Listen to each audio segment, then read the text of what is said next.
My name is Floor and I'm an embroidery artist from the Netherlands. And in this class I'm going to show you how to create your own printed fabric.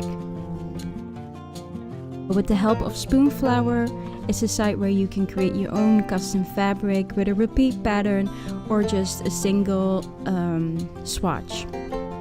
This is also really helpful for people who want to display their illustrations in a unique way, or graphic arts, or their own photography. I will show you how to trace over the embroidery. So I'm going to show you how you're going to have the image and how you're going to trace over it with the threads, basically, and how it's going to help you with your project. This class is for anyone who likes mixed media and who loves photography or graphic art and likes different ways to display it.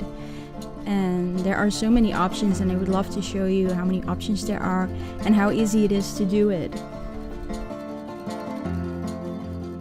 I will also go over all the details on how to stitch your fabric, how to trace over it.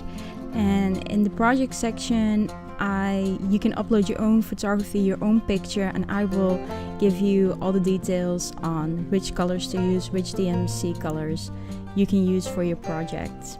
So you will have a custom color scheme by me.